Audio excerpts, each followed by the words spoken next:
And a very happy new year to all of you. I extend a welcome to all of you to this webinar live interaction with stakeholders on National Electric Code of India.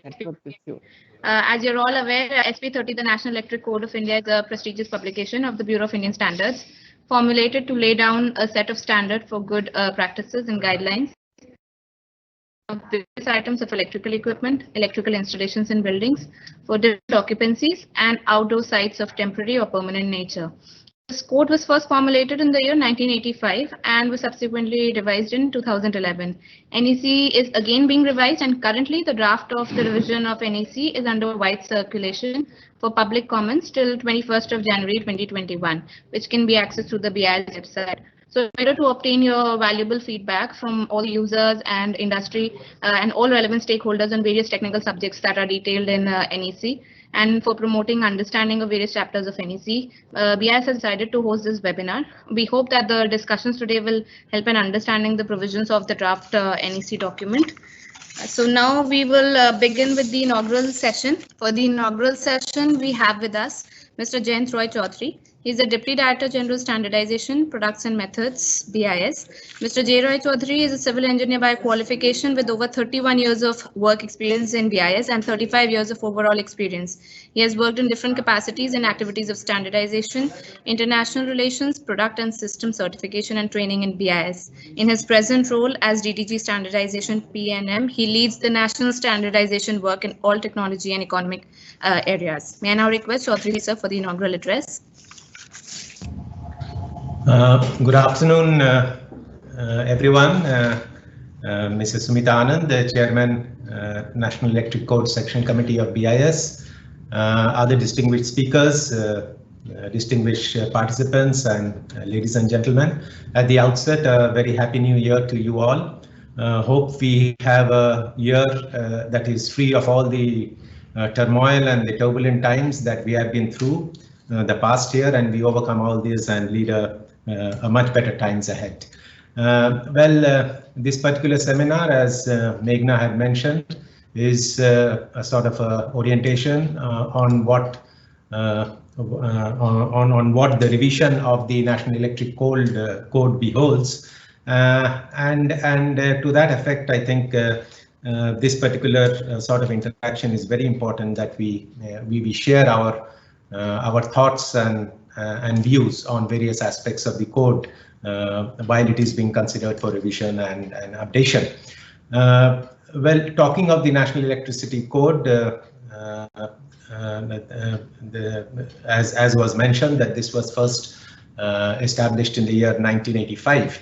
And we all understand that electricity is something which impacts each one of our lives, and therefore it impacts society to a great extent, and also the national economy.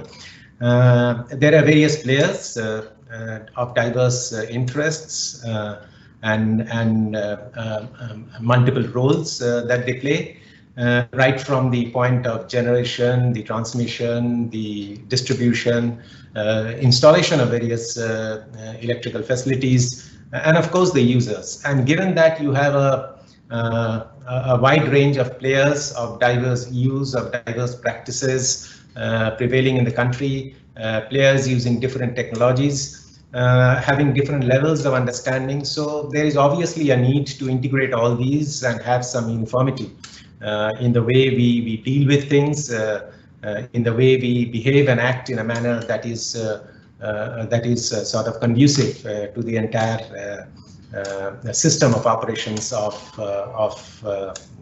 the electrical establishments and installations. So obviously with this objective of sort of bringing in uniformity, that this code was first established, and obviously with changing technologies and with new regulations coming, modifications happening in practices, so there was a need for revision of the code, which happened in the year 2011. The electricity code largely focuses upon the safety aspects in the context of electrical engineering, covering safety of persons, safety of the surroundings. If you talk of personal protection against a shock, excessive temperatures, radiation, explosion, whatnot. And if you talk of different applications, if you talk of agriculture, there also, I mean, how safety, we have to deal with safety of livestock and domestic animals, leaving alone personal safety. So primarily we are talking, or we are trying to focus upon what could be the best way of handling safe use of electricity when we are talking of the electricity code. Well, in the last decade, there has been a lot of changes happening across, as has been in any technology areas. So it is true with the electrical energy and electricity. And various other referred standards which were on which the earlier electricity code was based upon. If I mention of the wiring practices, the earthing practices, or the lightning protection, all these have changed, and so we are at a time when we have to relook at the way we were handling things earlier. There has been growing use of electricity in certain sectors, agriculture to mention. There has been growing use of electricity in the domestic sectors, domestic consumption, that is what I mean.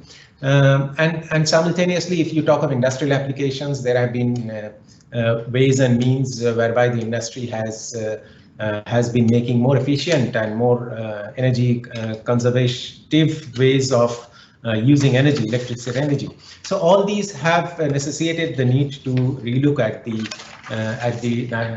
National Electricity Code, and of course the focus is also to ensure that we put in place systems and we put in place sort of mechanisms whereby we are able to sort of ensure that all electrical installations and the materials that go into them are compliant with the requirements of the national standards, and not to mention of the need to ensure that we are able to align whatever we are doing with the best international practices.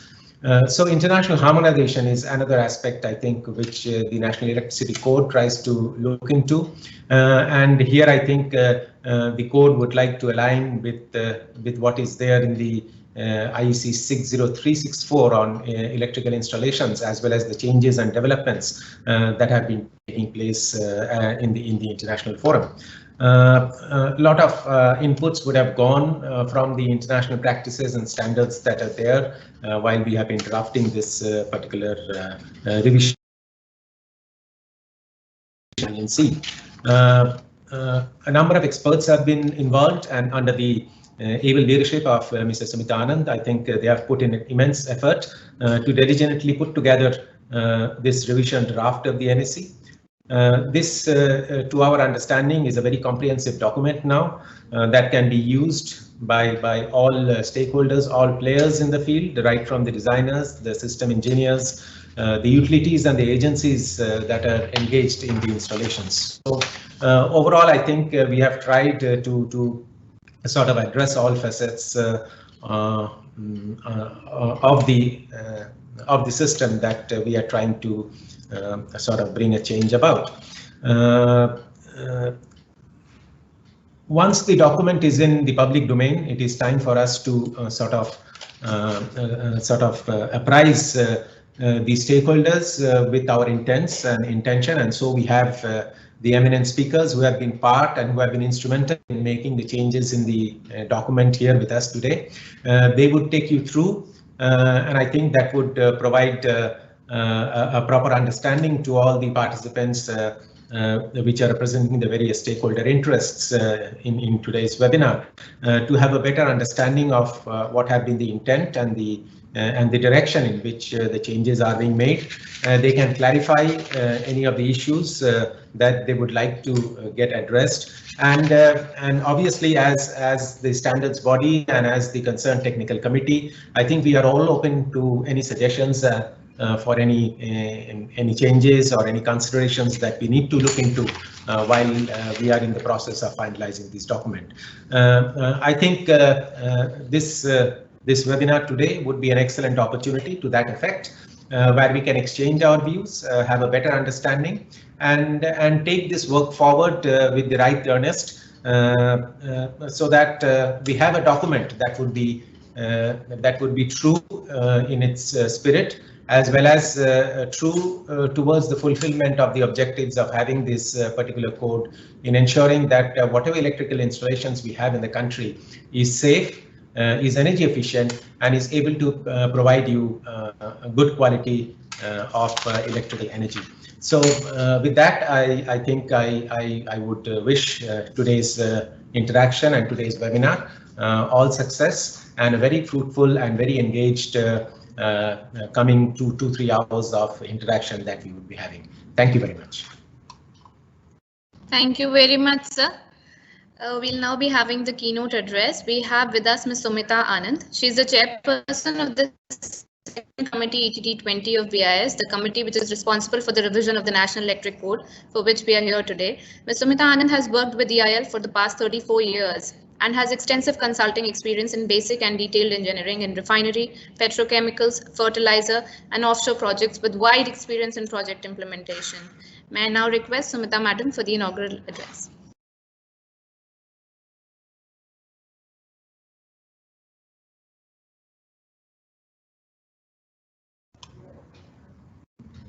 Madam, your mic is off. Sorry to interrupt, your mic is off. Good afternoon, Shri J. Roy Chowdhury, DDG Standards BIS, Mrs. Priti Bhatnagar, Head ETD, members of ETD 20 Sectional Committee, speakers, distinguished guests, ladies and gentlemen. It's my pleasure to be with you all. Most of you have been associated with the revision of NEC, National Electric Code 2011. Electricity has been a boon to mankind. In today's world, it's difficult to visualize our existence without the electricity. Since its discovery, this has been perhaps the most utilized source of energy. However, it has shortcomings too. And we all are aware about the electricity hazards, which can be defined as dangerous conditions arising out of the contact or equipment failure resulting in electrical shock, arc flash, burn, thermal burn, or blast. Possible electrical hazard may include overhead power lines, underground cables, internal wiring in home and outside, electrical equipment and appliances. The examples could be cracked and damaged electrical outlets and plugs, exposed fires on extension leads and appliances leads, using electrical appliances in wet conditions, working too close to overhead lines, that is when fencing, felling trees, etc. Some regular suggested ways to reduce the risk of hazards is the electricity are regular check of extension leads, tools and appliances for hazards such as exposed terminals or wiring insulation, loose connections, pulled out of housing. If any tool or appliance gives you tingle, it is advised to stop using it and get it checked for leakage of current. When using tools and appliances outdoor, it is advised always to use isolating transformers or RCDs, residual current devices, keeping a safe working distance from overhead power lines because electricity can jump across the gaps. Most of these hazards can be prevented through use of good quality products, proper design of installation, proper selection of equipment, proper cabling, proper sizing of the equipment, defining good installation practices, and regular inspection and maintenance. In this regard, ETD 20 Sectional Committee of BIS has prepared several product standards for providing guidance for good quality electrical products. Code of practice for installation also exists. Perhaps it was considered necessary to compile these in a systematic manner in order to provide guidance to different stakeholders. The standardized codes of practices formulated were ultimately compiled in National Electric Code due to various developments in the electrical field and increased communication and removal of trade barriers. It was felt necessary to review and revise NEC. Therefore, Electrical Installation Sectional Committee ET20 took up the task of revision of NEC code. Following are some of the important new chapters added in the revised draft. protection for safety, protection against thermal effect and protection against fire due to arcing, protection for safety, protection against overcurrent and fault current, electrical installation at swimming pools and fountains, electrical installation at construction and demolition site installations, electrical installation at exhibitions, shows and stands, electrical installation at community facilities, workplaces, electrical installation at temporary electrical installation for structures, amusement devices and booths at fairgrounds, amusement parks and circuses. In addition to the above, various important aspects of electrical installation like earthing and lightning protection system are revised as per the latest international practices. IS/IEC 62305 series standard for lightning protection is referred in the revised draft of NEC, superseding the previous standard IS 2309 1989. Broader focus on protection against lightning, including the structure and services connected to the structure, specific tables relating to sizes and type of conductor and earth electrodes, extensive sections, explanations provided on equipotential bonding as per latest IS/IEC 62305 series is included in the draft. Similarly, for earthing, latest version of IS 3043 standard is referred in the draft, which includes updated requirements of soil treatment and earthing resistivity enhancing material, and various aspects like structural steelwork, earthing, mesh grid resistance, and calculation of ground surface potentials are included. Also, various Indian standards which have been referred or used in the preparation of the last version of NEC have since been updated and revised, and they have been referred. Apart from formulation of certain new standards are added in the revised version of NEC. I am sure that the good word would be spread to all the stakeholders across the country through technical presentations to be made by expert committee members. With these words, I appreciate the efforts of BIS to promote the awareness and understanding of this important code, and thank you all for participating in the webinar. Thank you.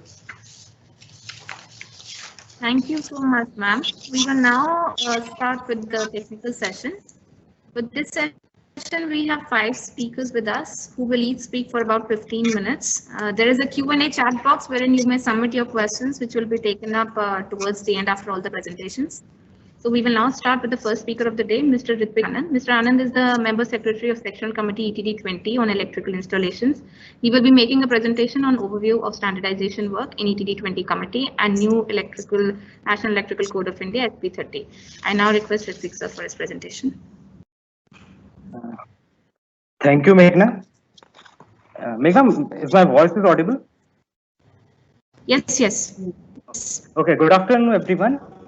Today, I will present an overview of standard development in electrical installation and also a brief about the revised National Electric Code of India.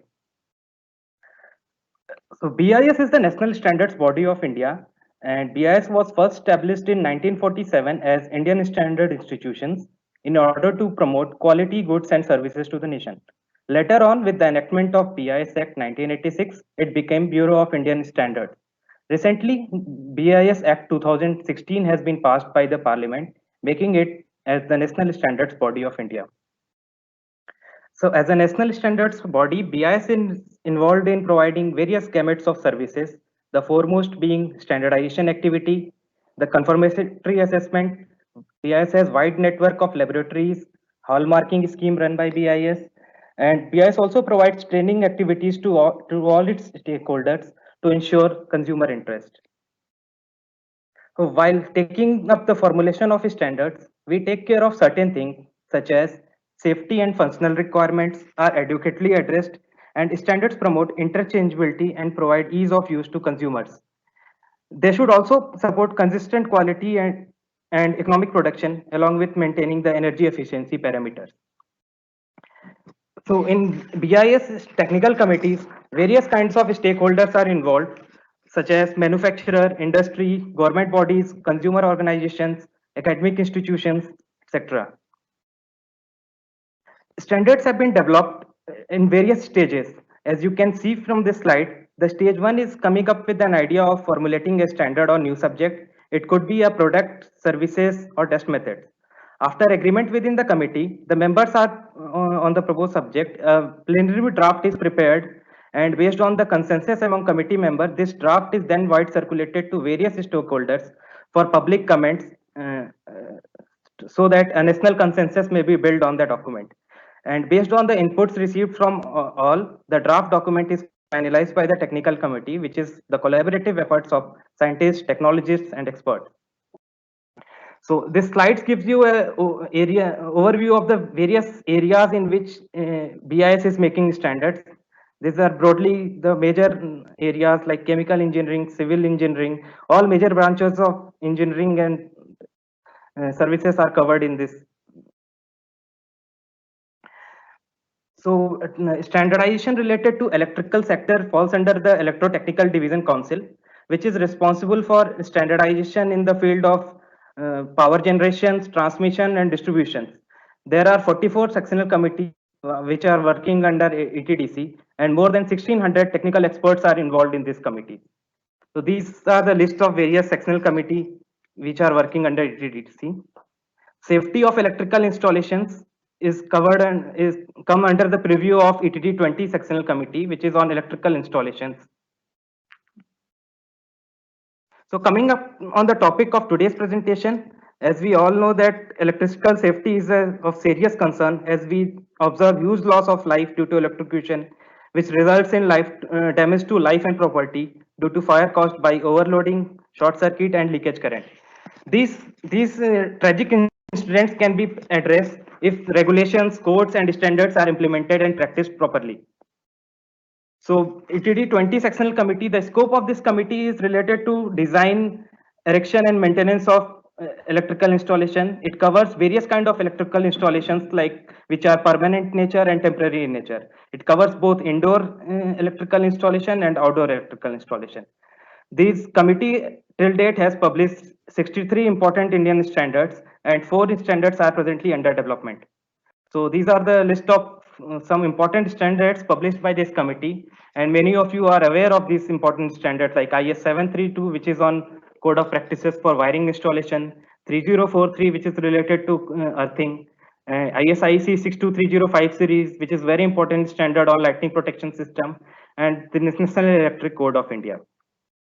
These are important standards which are under development by this committee, in which the prime importance is the revision of National Electric Code of India. So this is an overview of National Electric Code of India. This is basically a NEC's compilation document, which is prepared by taking assistance of different standards already available in electrotechnical sector. And we have made efforts to fill the certain gaps which are there to make it as a comprehensive document. The recommendations about NEC is also referred in Indian Electricity Rules 1956. So National Electric Code covers various selection of various kind of electrical equipment, recommended electrical installations practices in various kind of installations, general safety procedures, and additional precautions we need to take if we are dealing in special environment conditions like explosive atmosphere and active atmosphere. It applies to domestic dwellings, office buildings, medical locations, hotels, swimming pools, different kind of multi-storied buildings, solar photovoltaic installations, industrial and various kind of industrial and non-industrial premises. The revised National Electric Code consists of 8 parts, and 51 different sections or chapters are present in these 8 parts. These are various 8 parts that are present in revised National Electric Code of India. The first one is general and common aspects, in which 22 chapters are given. Part second is related to standby generating stations and captive substations. Part 3 is related to non-industrial buildings. Part 4 is on industrial buildings. Part 5 is on outdoor installation. Part 6 is on the agricultural premises installation. Part 7 is related to electrical installation in hazardous area, and Part 8 is related to solar PV installations. These are various chapters that are included in Part 1. So today our experts will talk about different chapters like earthing protection, lightning protection system, harmonics, These are some of the important chapters which are covered in National Electric Code. These chapters are present in part 2, in which section 1 is related to generating substations and section 2 is on captive substations. These are in part 3, various kind of special installations are covered, like installation in domestic dwelling, installation at swimming pools, at medical locations, furniture, extra low voltage lighting. So there are 22 chapters which are covering different kind of special installations. This I have already explained. These are the examples of some of the important new chapters that are added in this revised NEC. That is related to electrical installations on swimming pools and fountains, electrical installation at rooms and cabins containing sauna heaters, electrical installation at construction and demolition sites, electrical installation at caravan park, camping parks and similar locations, extra low voltage lighting installations, electrical installation at community facilities, electrical installation for supplies for EVs, and electrical installations for shopping and commercial centers. So the draft of National Electric Code of India is available at BIS website. The link is given in this slide. I request all the stakeholders to just go through the draft. We have received a lot of comments. I request all the stakeholders who have not yet reviewed the draft to just go through the draft and send your precious comment, which will help us in improving this draft and making it state of art as per latest international practices. So the last date of sending comment is 21st January. I request if anybody has any issues regarding accessing of document, they can write to us at etd@bis.gov.in. Thank you. Thank you very much, sir. We will now have our next speaker, Mr. Amitabh Sarkar. Mr. Amitabh Sarkar is an engineering graduate and has more than 45 years of experience in electrical field. Mr. Sarkar joined Crompton Greaves as graduate trainee in Mumbai and became Vice President, LV Division of Crompton Greaves. Later, he joined Schneider Electric as Vice President, Industrial and Business Head of LV Power Products in India. He has had long association with Schneider Electric as consultant of standardization. Mr. Sarkar is a member of ETD committees, namely ETD 7, ETD 50, and also ETD 20 of BIS. Today, he will be making a presentation on neutral conductor and harmonics. May I now request Mr. Sarkar for his presentation.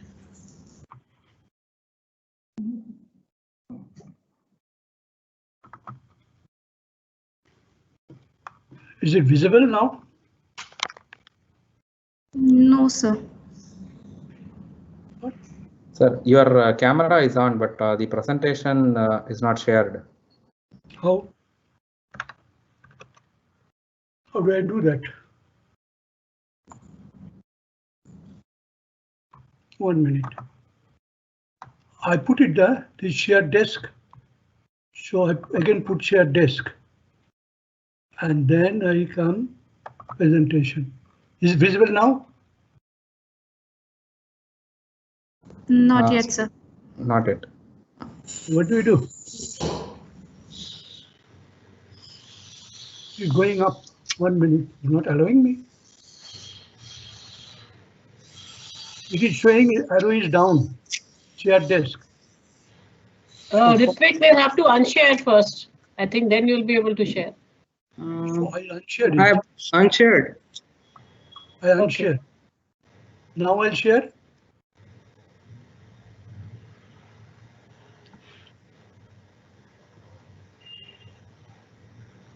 Visible now?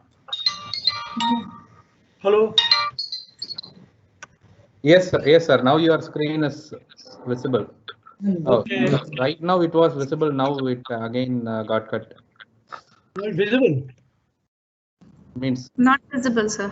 not Not visible. visible. Not visible. 1 minute. Oh no. So what do I do? Document close. Okay, this is now I put share. Not going, share. Oh, it is going up. 1 minute, 1 minute.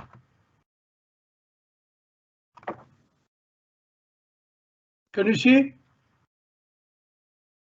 Hello? Yes, Yes, it is visible. Yes, yes. Yes? Yeah, sir. Yes, Good. now visible. Okay, good afternoon.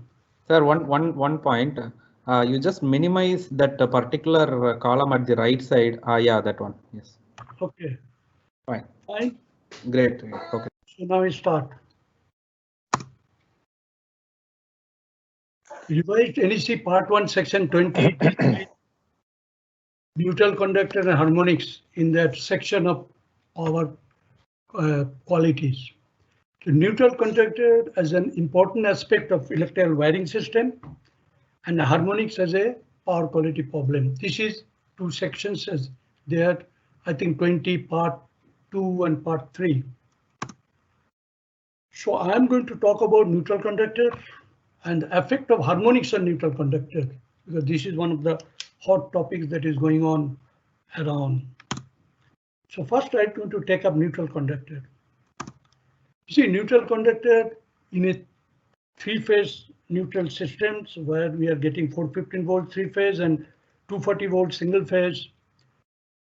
Neutral conductor carries the current back to the original power. So we say that it goes back to the system, neutral conductor. In a three-pole neutral system, neutral conductor is connected to the arc point of the transformer. In a CA rule 15 states no cutout, link or switch other than link switch arranged to operate simultaneously on the arc neutral conductor and live conductor in a two-wire system. This is a legal language, but simply speaking, if I say, do not disconnect neutral conductor alone. If you have to disconnect the neutral conductor, you disconnect along with the power line. That means there's no power, doesn't matter, neutral conductor is not there.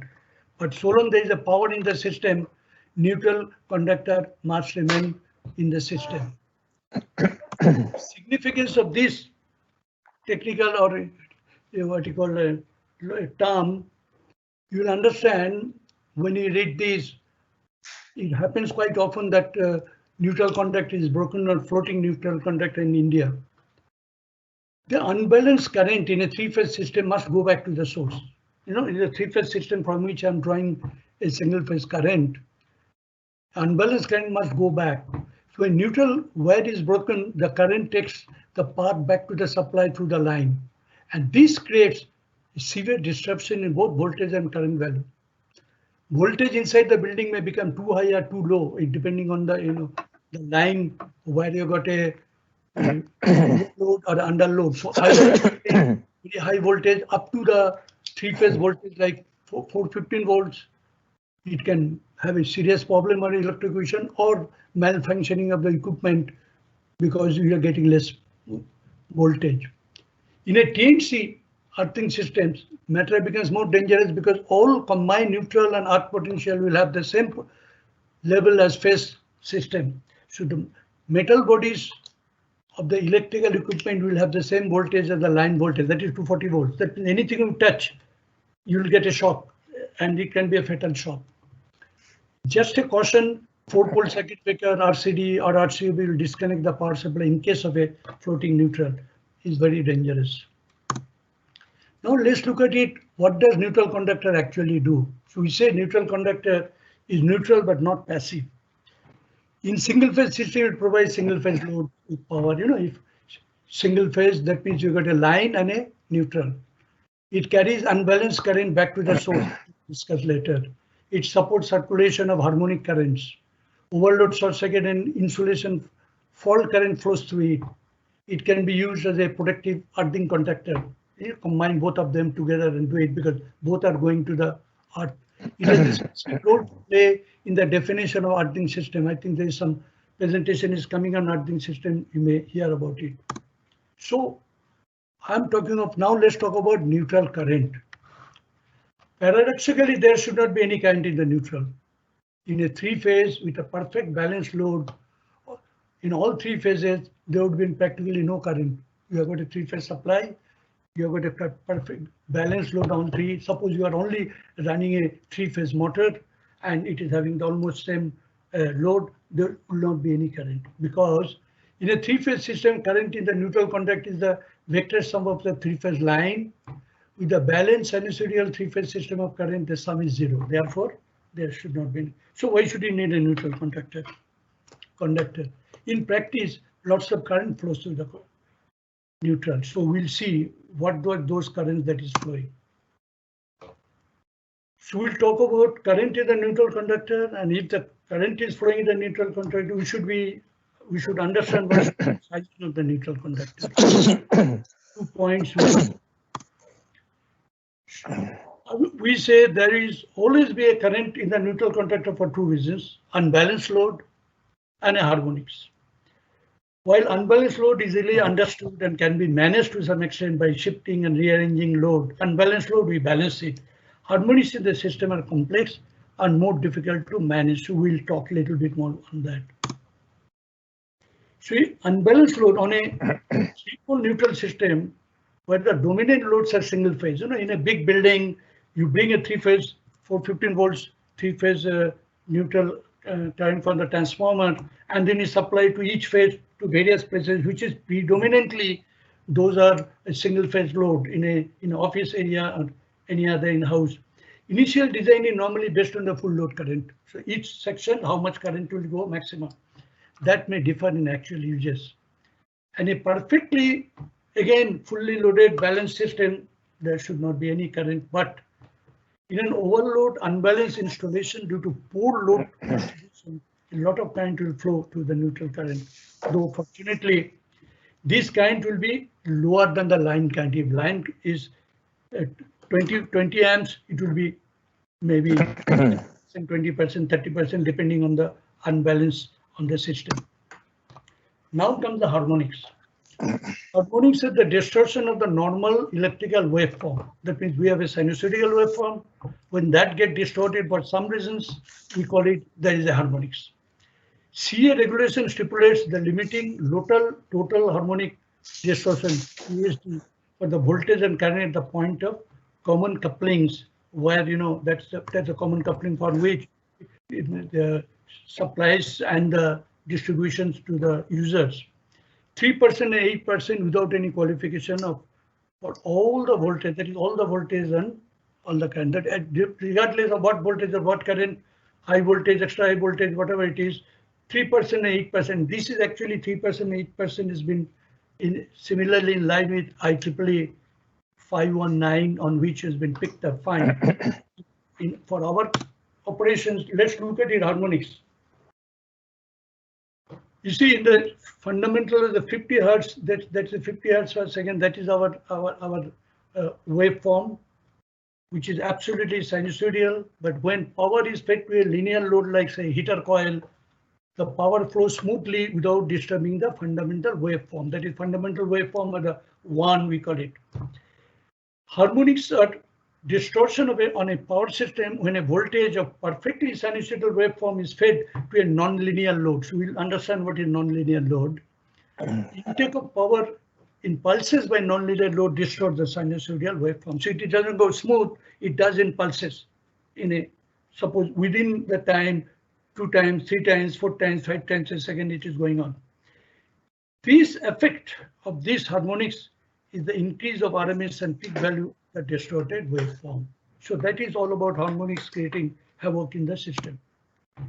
If you look at it, nonlinear loads causing harmonics, you'll find many of them in our household: LED bulbs, PCs, printers, UPS, inverters, electronic lighting ballast, medical equipment, variable speed drives, arc welding, solid state rectifier.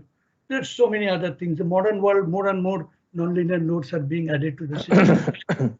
The recent study was shown in America, most of the houses, 75%, more than 75% of the load is nonlinear even in home, forget about in the office area. So this nonlinear load produce various types of harmonics current. Shortly, one call it positive sequence harmonics, 1, 4, 7, 10, 13, negative sequence harmonics, 2, 5, 8, and a 0 sequence harmonics. The first two should not have a much issue so far you're concerned, because it doesn't add much, very little in some places. But negative sequence has a problem for those who are dealing with motors. It tries to rotate the rotor of the motor in the reverse direction, and a lot of harm takes place. But that's not our subject today. We talk about 0 sequence harmonics. These harmonics do not rotate. So the harmonic current will flow through the phases and will accumulate in neutral conductor. That means if we have some current is generating due to harmonics, and that will go to neutral current. And those are third, 9, 15, 21. So we talk about third and triplet harmonics. The third harmonics is particularly dangerous because it causes sharp increase in zero sequence current, as we showed earlier. Therefore, increase the current in the neutral current. So are the triplet harmonics. These are also zero sequence harmonics. Unlike harmonics, which are positive sequence, magnitude of the current additive to the current. The single phase power supply for equipment such as electronic ballast, PCs are the major source of triplet harmonics. So we have to look at it. Let's look at it in a graphic way. This is there in that NEC latest documents. This figure is showing the triple harmonics are in the phase. It gets generated in the phase, but then because it is a zero sequence, they are the additive. They're adding to the neutral. 1, 2, 3 RYB phases, all three put together. So that's why a lot of currents are flowing, and that is quite a lot. Let's look at it. This figure shows that the load factor in neutral conductor is a function of third harmonics. In practice, the maximum load cannot exceed, of course, 1.732, that is √3. It means if we have a really lot of harmonic generated, third harmonic generated equipment in a place, the neutral conductor, the current can flow 1.7 times of the phase current. And that's where the point comes, how to do the sizing. Now you see, effect of power harmonics is basically cause of current in the system, and that will ultimately affect many things like neutral overheating, failed capacitor bank, overheating of transformer operating machines, breaker tripping with no apparent cause, interference of telephone and communication system. But in today's our presentation, we are talking of neutral overheatings, and that neutral overheating you will find because of the current increase. So sizing of neutral conductors should be done based on the current flowing due to unbalanced load and harmonics in the system. Together, we want to look at it. Where third harmonic, triple harmonics are present in the current in neutral conductor may far exceed the line conductor, maybe up to 1.7 times. So a lot of people, a lot of places will find that sizing the neutral conductor, one must keep this in mind. Now there are some guidelines for the standards like IS 732 clause 5.2.6.6.3. They're talking of where neutral conductor carries current without corresponding reduction load of the line conductor, current flowing in the neutral conductor shall be taken into the account asserting to the current carrying capacity of the circuit. That means if it is 1.2 times it is going, so you have the conductor size of this, you do it all the three, you should do as per this. Situation is more onerous when there are unbalanced load in the circuit. Neutral conductor may carry harmonic current in addition to unbalanced load, overloading the neutral conductor. There are many places happens the overheating of neutral conductor, and then we'll have all those problems coming up. IS/IC 61439 is talking minimum cross-section area of the neutral with a three-phase. The neutral circuit shall be phase conductor including 16 square mm, 100% of the corresponding phase conductor. That means if you have so long, you have got a phase is up to 16 square mm, you will have the same phase conductor and the neutral conductor will have the same. This is assuming there is no what you call it harmonic currents and all. And for a circuit with phase conductor above 16 square mm, 50% of that of the corresponding phase conductor with a minimum of 16 square mm. That means here again we should talk about 3.5 port. That is quite okay, so long there is no problem of the harmonics. The situation changes the presence of harmonics, which produce large current. So this is just to give you a caution that you have to go back and check what's happening to harmonic currents. IS 72, there is annexure V, not 5V. Clause 20, so on that clause is the effect of harmonic currents to a three-phase balance system. This one should go through that, and that has given you a lot of examples that what happened if the neutral current is expected to be higher than the line current, then the cable should be selected based on the neutral current. But if it is too high, like 135%, then what happens if you choose the neutral conductor size as 135%, other phase lines will be underutilized, so there is a reduction factor, there is a chart given, so accordingly you do. All this we are doing it is based on the normal circumstances with a normal unbalance and normal harmonics. But what happens in a situation? So if I summarize, in a three-pole neutral supply where predominant load is from single phase connection, there will be unbalanced current in neutral conductor. Depending on the quantum of nonlinear load, harmonic, especially third and triple harmonic, will flow in the neutral conductor. Combination of these two factors will substantially increase the current in neutral conductor, which will be much higher than the current of the conductor. Upsizing of neutral conductor must be done to avoid overheating, insulation damage, and fire. One has to look at it. How much load? It's not written there anywhere. Any standard is giving a general points, but how much actually will come depend on the density of the nonlinear load, particularly those who are producing third harmonics and triplets. So special consideration for high density harmonic loads, for example, in the IT sector, the office where hundreds and thousands of PCs and printers and things like that coming there, where we have to provide adequate safety margin in deciding the size of neutral conductor, take into consider the worst case scenario. Just given an example, in India, the IT sector where designer provides neutral conductor size, double the line conductor are connecting from the large UPS to the load, that is of the downstream. They are putting a higher size of the neutral conductor, ensuring there is no overheating. Thank you. Thank you very much, sir, for your very informative and interesting presentation. If there are any queries from anyone, please leave your questions in the Q&A box.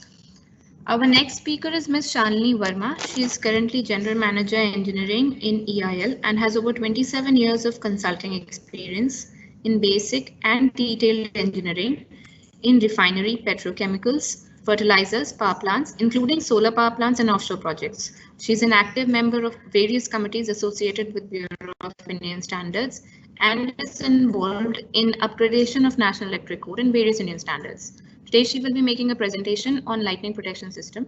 May I now request Shalini Madam for her presentation. Thank you, Meghna. Can you all see my slides? Not yet, ma'am. Yes. Okay. They are visible. We can. Yes, ma'am, we are able to see. Yeah. Yes. Yeah. Ma'am, Okay. you have to minimize the teams, that particular square at the right side. Yeah, I'll just do that.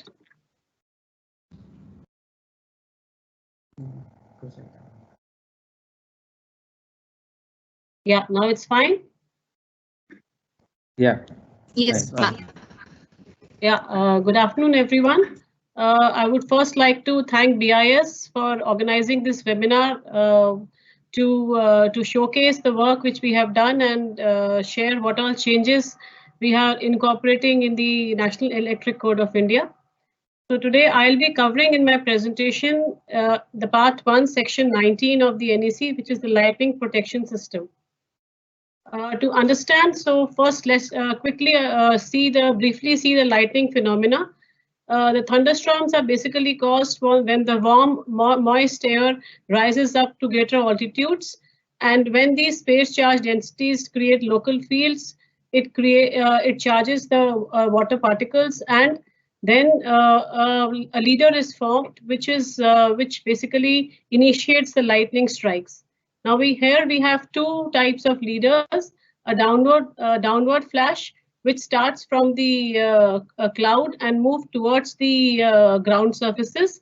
Here, as you can see, when the cloud gets charged, the upper part of the cloud has the positive charge particles, and the lower part we have the negative charge particles.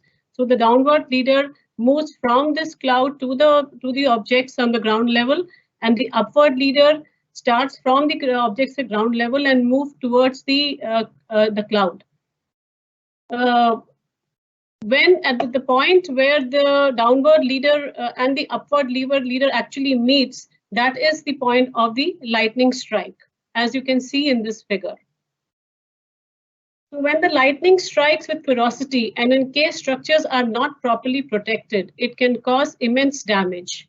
So let's understand first what are the possible damages which the lightning can have. So first, let's look at the electrical effects. When the lightning strikes homogeneous ground, potential gradients areas are formed. If living beings are inside this potential area, step voltages developed can make it dangerous. The more conductive the ground is, the flatter is the potential gradient and lesser is the risk or the danger of the lightning strike. Another effect of lightning is the thermal effect. Basically, the charges produced because of lightning current have energy deposition, which can cause heating and melting of the surfaces. The lightning current also produces electrodynamic forces, which can cause mechanical damage to the objects which they strike. When we are designing the external lighting protection components, we also have to look at the natural weather conditions because of the corrosion and the humidity effect of these present in the environment. Let us first look at what is the worldwide approach for the types of lighting protection. There are basically two types of approach: remedial approach and preventive approach. Remedial approach provides safe path for lighting discharge, ensures dissipation in ground mass, eliminates secondary effects. Whereas in preventive approach, ionization is spread over a large area so that no breakdown can occur. The primarily approach of the NEC is the remedial approach, where we have passive, where we have Franklin drawn and Faraday's cage, and the active, which is the early streamer emission system. So as per IS IEC 62305 and National Electric Code of India, only passive protection is recognized. The revised chapter of NEC on lightning protection is totally aligned with IS IEC 62305, which is the code for protection against lightning. It primarily has 4 parts. The first part is telling about the general principles. The second part covers on the risk management. The part 3 covers physical damage to structures and life hazard. And part 4 is electrical and electronic systems within structures. So let us first understand the surges due to lightning discharge. So when there's a direct lightning stroke, there's a current which flows, and this lightning current which flows through the earth is a voltage drop at the impulse earthing resistance, which causes an induced voltage in the loop. These induced voltages are also produced when lightning strikes the overhead line which is nearby, and also when there is a cloud-to-cloud travel of the waves, and when the lightning strikes somewhere close by. So ISIC is basically covering all the aspects. It's covering when there's a direct lightning stroke on a structure, when there is a lightning stroke closer to the structure, when there's a lightning stroke on the overhead line, and when there's a lightning stroke in somewhere in the structure near the overhead line. So in order to evaluate the need of lightning protection of a structure, a risk assessment in accordance with IS IEC 62305 Part 2 shall be made. The following risk shall be taken into account corresponding to the types of losses.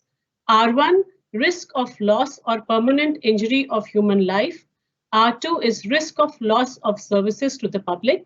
And R3 is risk of loss of cultural heritage. Protection against lightning is needed if the risk R1 to R3 is higher than the tolerable risk RT. IS IEC 62305, when we design the lightning protection, it defines lightning protection levels. The levels are from 1 to 4. They are defining the maximum impulse current, the specific energy values, the charge values, and the time parameters remaining the same. Now, in this slide, if you can see, the P stands for the current amplitude probability. This means that if an area falls under LPL1, there is 99% probability that the lightning current would maximum go to 200 kiloamps. And this IP value is the interception probability. It is defined by the minimum current. The value 3 here means that the premises which are under LPL1 can intercept with the currents of minimum 3 kiloamps. So when the significance of these two values thus are, the maximum value defines the design criteria where when we design the lightning components, and the minimum value defines the area which are actually required to be protected against direct lightning strokes. So when we are designing the lightning protection system for buildings or structures, there are basically two components which we have to look at: the external lighting protection and the internal lighting protection.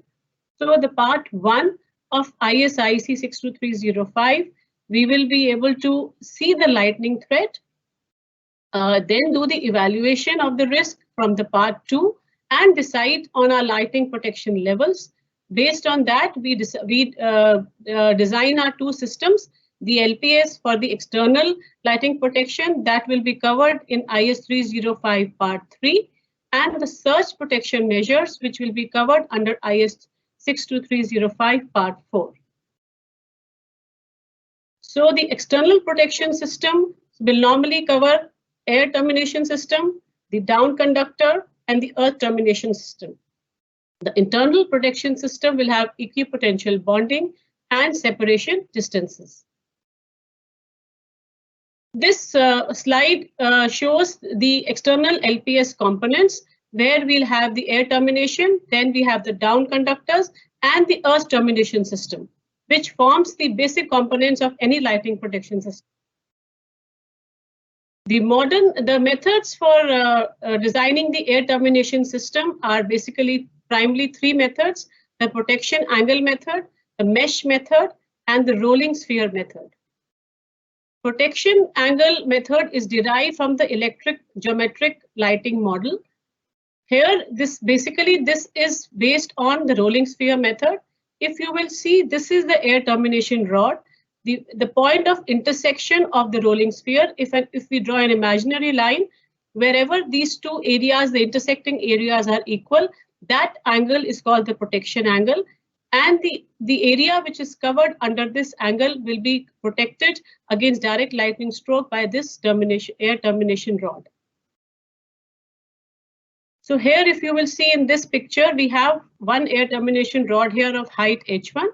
The angle of protection it will give will be alpha 1, and the area protected will be this. And if we look at the effect of the height of the building, then you will see alpha 2 will come into picture, which will definitely be less than alpha 1. So greater is the height of the air termination rod, lesser will be the angle of protection. The angle of protection also varies from the levels of lighting protections. Now this method is normally used for buildings with flat roof or having a symmetrical geometry. The main limitation being the height of the air termination rod. So we move to the next method, which is called the mesh method. This method is universally used regardless of the height and the shape of the building. Here, the mesh size is dependent totally on the type of the LPS.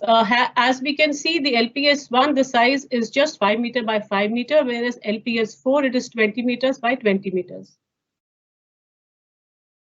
Then we come to the rolling sphere method. So let's understand the significance of the rolling sphere radius. As explained earlier, the lightning strike is a point where the upward leader will move the downward leader. So the closest distance between the point of start of the upward leader to the head of the downward leader is the final striking distance, or it is the radius of the rolling sphere. Now the radius of the rolling sphere also depends upon the lightning protection. So, to actually design the lighting protection system, the rolling sphere is rolled over the objects under observation, and the point where the rolling sphere touches the objects are the potential points of strike which require lighting protection. So as seen in this figure, we will have, we can see LPZ08. These are the possible zones of direct lightning strokes. These are the strokes which are protected against lightning, but they may see the lightning current. Let us also see the structures which have greater height than 60 meters. For structures of height less than 60 meters, we proceed as explained earlier. But the structure with height more than 60 meters, we have to also consider the effect of the side flashes. So for this purpose, we also need to provide extra air termination arrangement on the top 20% height of the structure. So once we have done the air termination, next we move to the down conductor. Down conductor is the electrically conductive connection between the air termination and the earth termination system. Its main function is to conduct the intercepted lightning current to the earth termination without damaging the building due to intolerable temperature rise. Now, the number of down conductors is also decided based upon the lightning protection levels. Now, to summarize the three systems which we have dealt so far, here is a complete table. You will see this is the class of lightning protection. We have the rolling sphere radius. The smaller is the radius, the more stringent protection it is going to give. So that is why if you will see LPS 1, it is only 20 meters, whereas LPS 4, it is about 60 meters. Then we have the mesh sizes as per the LPS level, and we have the typical distance between down conductors. Now, if we have the H is the height of the air termination system above the reference surface, here is the way the protection angle is selected. Now you will see that for a particular height, the protection angle given by LPS L is smaller as compared to the protection level given by the LPS 2 or 3.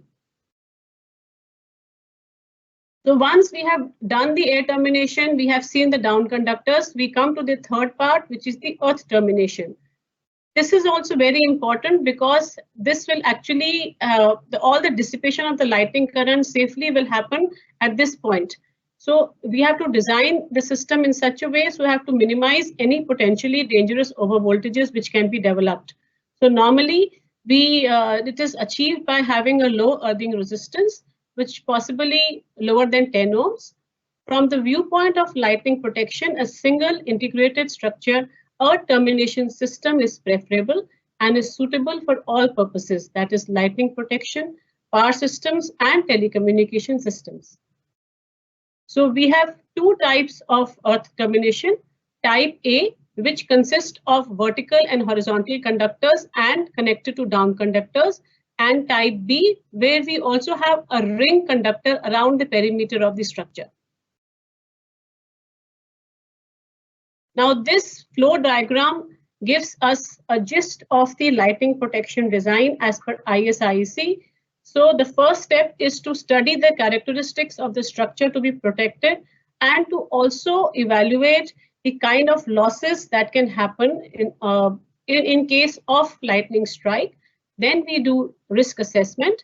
Depending upon the risk assessment, we work out our lightning protection levels and we decide upon the selection of the external LPS. We decide about the material, the size, and in case there are some natural components which can be used as a lightning protection conductor. Then we decide upon the air termination system. Here we decide about the mesh or the vertical rods, or in case of wires or any natural components. After the air termination system, we come to down conductors, where we decide the down conductors. We also decide upon its how it is to be placed, whether concealed or exposed, the numbers required, and if any natural components can be used.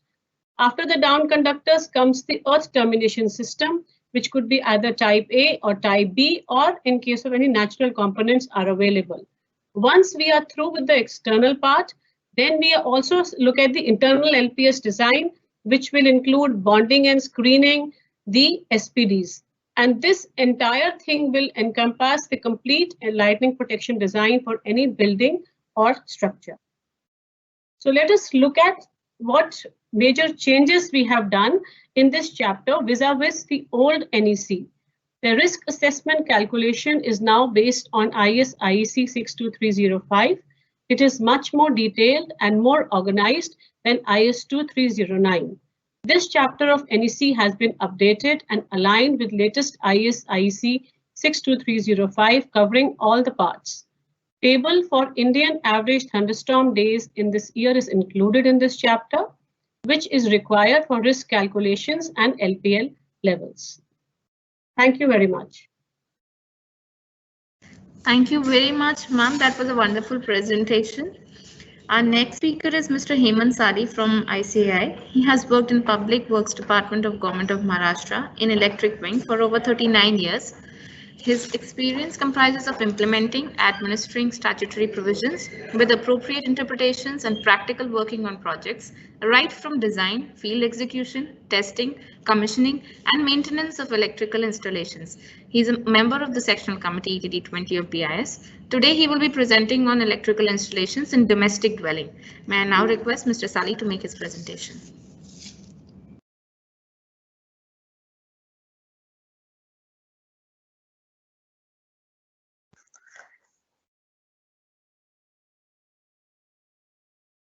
Good afternoon, everybody.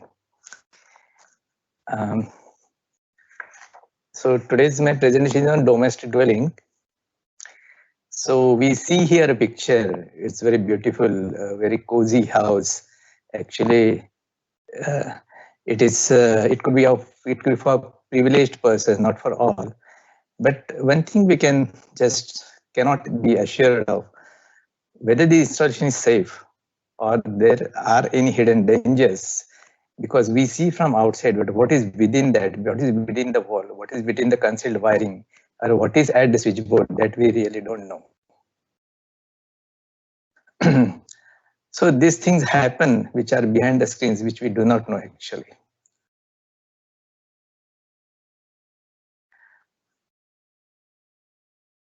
So National Electrical Code of India. The new version of National Electrical Code has come out with so many revisions and so many things have been added into that. This domestic dwelling comes under part 3. There are total 20 sections and this is the first section, domestic dwellings. Actually, it applies to all residential buildings, right from elite class bungalows, villas to the houses of low cost housing schemes and all that, and even on apartments also. But it excludes lodges, dormitories, hotels, and hostels.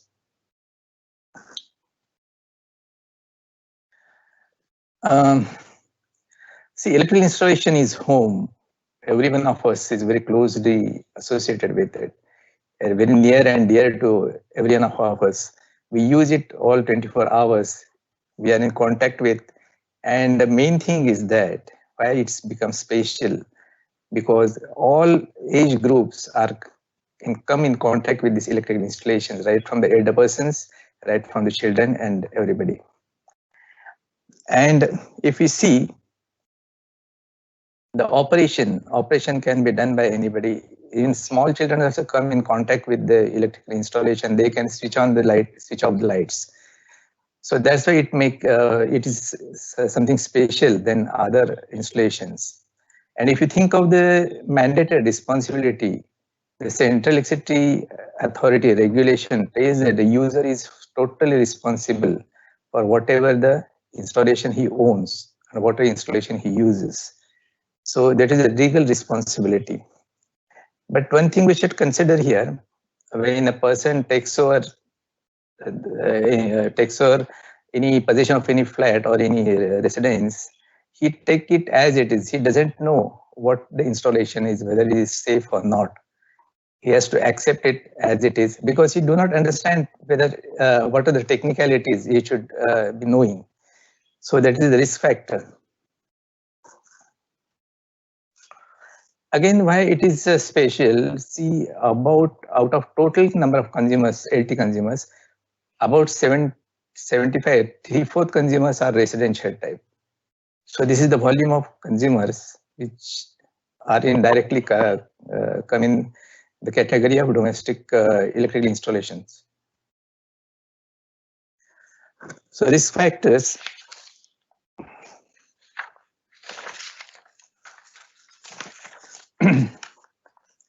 Like I said, the installation and the control of individual user. I will show you here. So this is the installation. A supply comes to your house. There is a meter installed by a supply company. Then outgoing wires go to the a switch. Actually, there is one, this incoming terminal of consumer switch is a point of supply. Before that, responsibility rests with the supplier, and after this point, the responsibility rests with the consumer. Now, the question here is that when a consumer has to take care of his own installation, the installation which is actually in his possession is from the main switch which is installed at his home, or main distribution board which is installed at his home. And the installation in between, that is the coming from the meter to his house, that is through the common areas of his house, and that is not under his maintenance, and that is it has to be taken care of by the society or association of owners, something like that. They have to take care of that. Like it comes from the ducts, it may pass to the passages. So safety of that the consumer cannot take. But if you see the regulations, he is responsible from the point of supply onwards.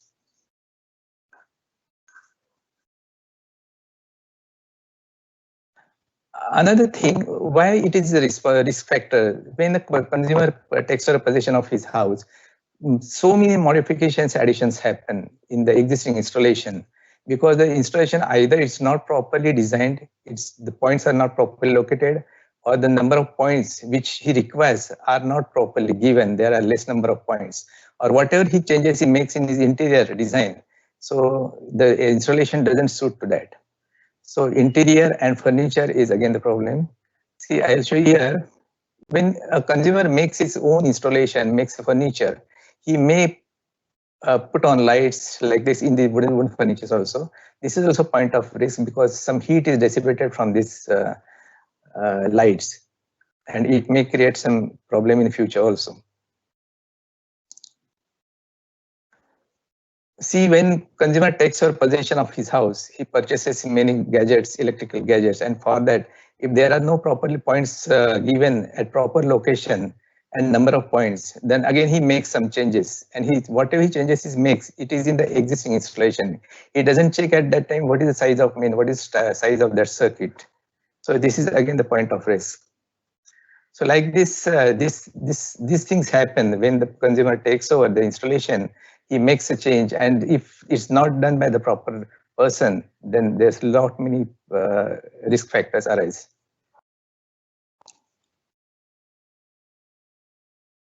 So accidents happen. Why accidents happen? Most commonly, accidents I have seen in my service period in my government service tenure. So most of the accidents happening in the residential premises are they happen in the bathroom. They get shocked from the electrical geyser. Either it's to the storage type heater, or it's the instant type heater, or it's the immersion type of heater. Then short circuits happen. Short circuits happen. It may happen within the conduit, which is concealed, or its on surface. That can also happen. There are so many defective appliances. The purchases of appliances done by the consumer, and the person who makes the installation is not knowing about what type of appliance he's going to use, whether it is standard type or not, whether it's safe or not. So that is not in the control of the person or electrical contractor who makes the installation. Again, there are some problems with the quality of light. So there may be some flickering, there may be some fluctuations in the light. If you put on if you connect your equipment on one of your power outlet, you feel the lights have dimmed, or lights start flickering. These things happen. So to cover all these difficulties, NEC has come out with domestic installation. In the domestic installation part, so many things have been taken care of. It starts from the architecture, planning, and civil works.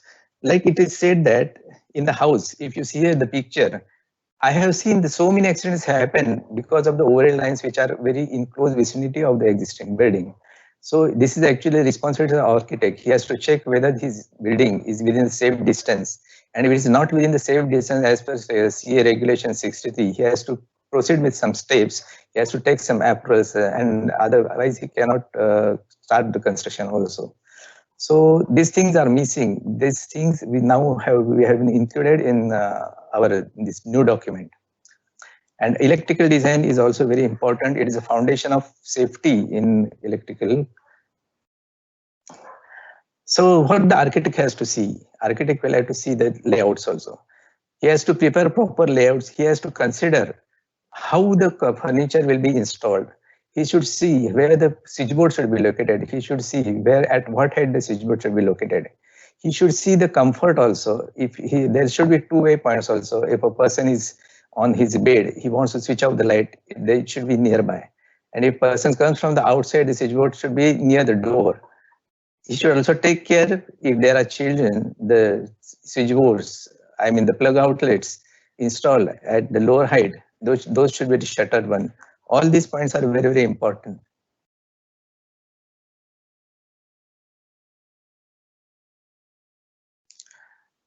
So interior, like I said, it's a very important part. A person makes changes, and when he makes the changes, there should be actually the person who takes over the possession of the flat, there should be minimum changes. If architect prepares a layout which are where the points are properly located, like here you can see how far it should be the distance should be kept from the water sink, how far distance should be kept from this hot plate.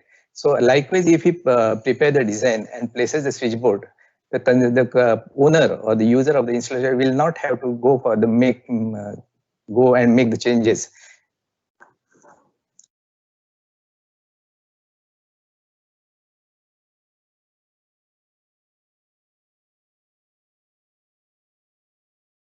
So again, why the consumer makes changes in his existing installation? Because the number of points which require, those are not given properly. Less number of points are given. So this NEC domestic installation part 2, part 3, section 1 gives how many minimum points should be given. So there is a table in this. The number of points, room-wise points are given. Minimum points, how many points should be given? Hall, kitchen, bedroom, bath, passages, balcony, terrace, entrance, servants' room, dry balcony, etc. And even for power outlets also, the number of minimum power outlets, how many should be given? That also list has been given here. If installation is done according to this, there are very less chances that a consumer will have to make changes within the installation.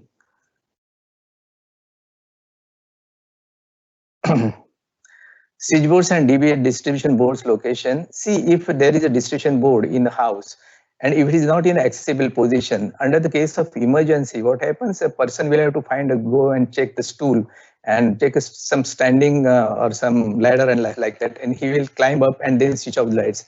So these are just very small things, but when the architect makes planning and electrical consultant makes a design of electrical installation, these things should be coordinated. The location of DBs shall be at accessible position, not within the reach of children, but it should be an elder person can easily reach to that and switch off the lights in case of emergency. So electrical design, distribution is another very important part. This is important because if you don't consider proper load, how much load should be considered for room wise or for a 1 BHK room or 2 BHK room? And if you don't give the proper size of wiring sizes, then again there will be the danger. So distribution is very important thing. Electrical load a person has to think of. So for this, under the domestic dwelling portion, the load considered, how it should be considered, that has been given. How you should calculate the load of various electrical points and electrical gadgets, and accordingly the sizing of wire can be done. So this section gives you details of this. So this is under 5.6 load considerations. Circuit design guidelines have been given how the circuit shall be designed.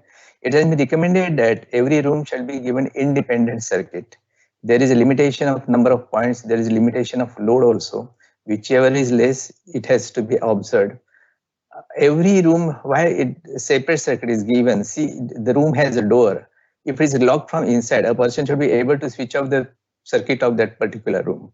So one circuit shall not be looped with the another electrical installation in the another room. Every room should have a separate circuit. Likewise, there are guidelines given for the power, how many power points shall be given per circuit. That also should be per room. There should not be mix up of the various power points located at different locations in different rooms. So those guidelines have been given.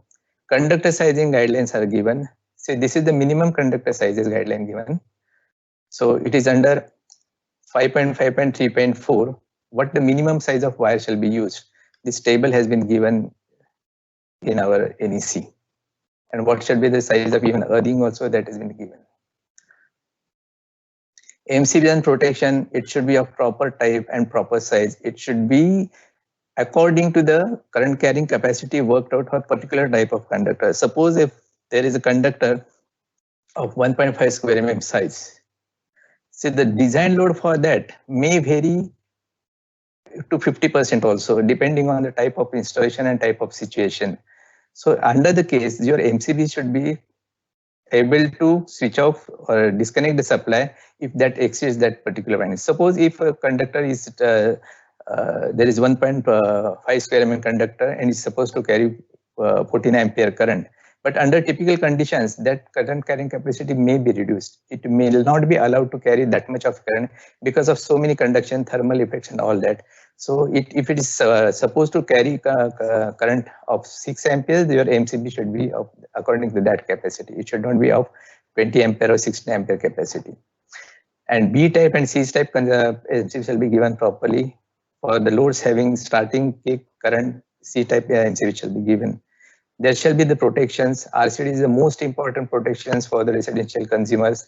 There has to be RCD. RCD is a mandatory also. RCD has to be given for every. The CA regulations tell that there should be RCD for for load with 2 kilowatt or more load. But actually, irrespective of load, the RCD shall be provided. It should be of 30 milliampere capacity for human protection. And one RCD is necessary, which should be located at the supply points, supply source point, which is for the leakages. If leakages exceed particular current capacity, about say 300 amperes, the circuit should be tripped.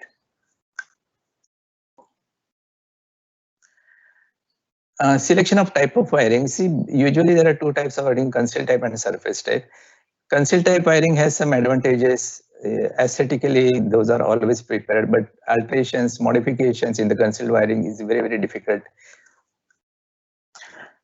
Surface type wiring, it is open type, may not be aesthetically good, but it provides some facilities. You can extend, you can check the wires. If something happens on the within the casing or within the conduit, you will be able to identify what is happening. Those advantages are there. And for particularly concealed type, the design should be very, very precise. All safety measures should be adopted at that level, and maximum number of points should be given so that no additions and modifications will consumer will be required to carry out. So again, there is material part given under domestic dwellings. So wiring type, wiring size, which class of insulation shall be used for. It is recommended that the wiring for the domestic installation shall be either FRLS type or HFFR type. Minimum that has been recommended, because the person using this installation, those may be the aged persons. Evacuation in case of emergency could be difficult. So wiring of such type, it should be less harmful. So such type of wiring has been recommended in this NEC. Fans, fittings and appliances, proper location of fan and fitting is very, very necessary. See, I have seen the many times the fans getting burnt out because of the insufficient clearance above the blades. So it has also given how much there should be minimum spacing between the blade and the ceiling. Many times when a person makes interior design, he makes a false ceiling, and in that case, he makes pockets like that. A picture I have shown it here, and this creates a negative pressure above the blades of the fans. So the motor gets overheated, that danger is there. So such precautions also have been given in this document. Meter room is the another very, very important part. Meter rooms have been seen. Most of the meter rooms are space is given behind below that staircase, and it is very clumsy. Even a person cannot stand upright into that room. Many times there are some seepages of water, so it's very risky. A typical type of meter room, I have shown it here. It is actually nicely organized. There has to be clearance in front of meter. That minimum distance recommended by CA regulations 1 meter. So accordingly it is kept. And this is a nicely organized room. Of course, there has to be some ventilation for meter rooms also. And all this care has to be taken by the architect at the time of planning stage only.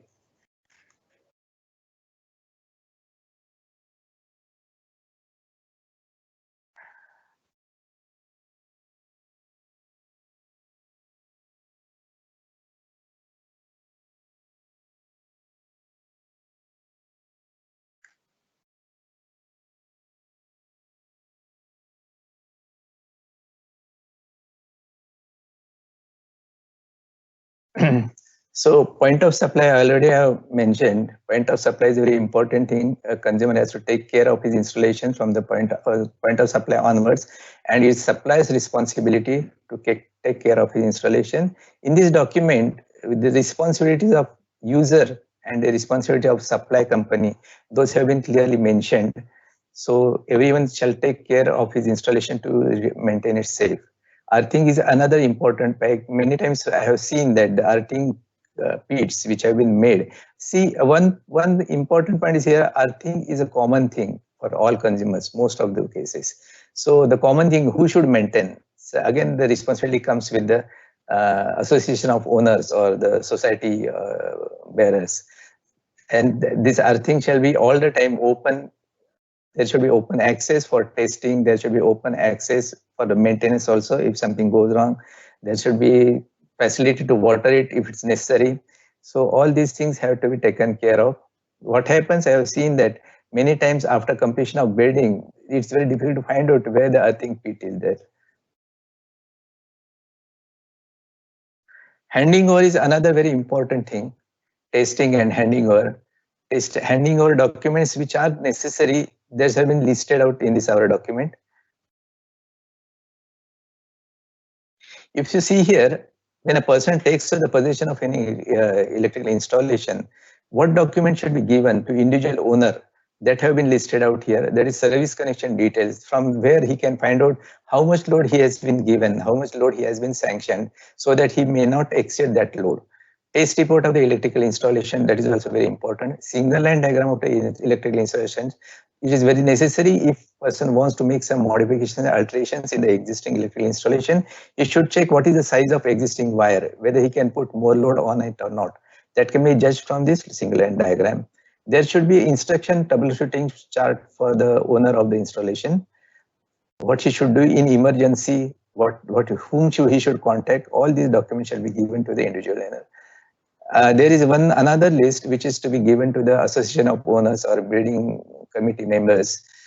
There are again these load sanction letters, electrical service connection details, single line diagram of the common portion of the installation, copy of the test report, copies of the approvals, permissions and licenses. See, so many licenses, approvals are required. Those are like generating set approval from electrical inspector, high-rise building approval, high tension installation approval. I mean, if it is within the building, and though it is handed over to the supply company, the copy should be with consumer, because there are some restrictions for installation of transformers in the building premises. The transformer has to be dry. So all these documents, if electrical inspector has approval, so he will certainly check whether the transformer is dry or not. So lift approval has to be there. The warranties and guarantees of AMCs of lift and generating sets, those documents should be handed over, because the person will have to take care of his AMC, and again the extension of AMCs after expiry of previous one, which is given by the developer or your builder. So all list of these documents have been listed out here in this our new document, so that a person who is taking the possession of his new flat or existing flat will have some information how he should proceed with the existing installation in case of he wants to make some changes in the electrical installation. Thank you, everybody. Thank you so much, sir, for this very informative presentation. Our last speaker for the day is Mr. S. Gopa Kumar. Mr. S. Gopa Kumar is an electrical engineer and is the director in Cape Electric. He is having more than 20 years experience in EMI, EMC, earthing and safety. He is a member of various working groups in ICTC 64, TC 81, SC 37A and is a member of ETD 20 and ETD 30 of BIS. Today he will be making a presentation on earthing protection system. May I now request Mr. Gopa Kumar to make his presentation. Good evening, good afternoon, everybody. I hope my sound is clear. Yes, yes. Okay, so thank you very much, Meghna. So today today my subject is a little bit on earthing. One of the most confusing subject, especially in India, whenever we talk about earthing, people always think that earthing means connecting, in the soil, you put earth electrodes such as, pipe, plate and whatnot. Generally, the earthing is assumed in this fashion in India: 2 numbers for transformer neutral, 2 numbers for transformer body, 2 numbers for main switchboard, 2 numbers for UPS and so on. Actually, this is a wrong method. This earthing has nothing to do with the earth pits in soil. This is absolutely wrong. Please don't follow this particular system. So what we are going to, or what are we made in our document in the part 1 section 18 is earthing. Earthing has to be done based on what exactly you wanted to do. So in the picture, what you are seeing are the earthing symbols starting from 5017 up to 5173. There are different applications or purposes for earthing. For example, 5017 stands for general earthing, which can be for safety purpose or for the functional purpose. 5018 is for the functional purpose. 5019 for specifically for protective purpose and so on. So based on this particular application, we are supposed to make the earthing in the building. There are the 2 approaches which is explained in IS 3043 section 5 are, you have the earthed system in one side and you have the unearthed system. You can select your electrical system, whether you wanted to go for an earthed system or unearthed system. The conditions are explained in clause 5 of IS 3043. However, in the National Electrical Code, we didn't explain in so much in detail because the information is already there in the clause 5 of IS 3043. Basically, the safety point of view, there are 2 kind of systems. So one is the earthed system and next one is the unearthed system.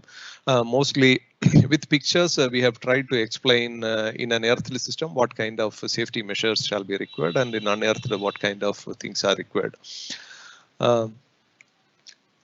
In the one moment, one slide is needed.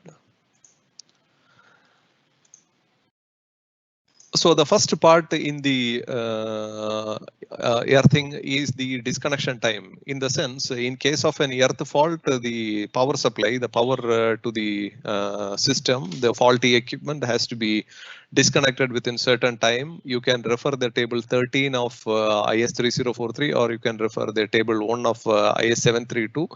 More or less the things are similar, but in IS 3043 additional information of wet condition, the disconnection time in wet conditions are also given. In the National Electrical Code, you can see this particular chart, but not this much in detail, but only for some small few voltages instead of 50, 75, 90, 110, 150 like that.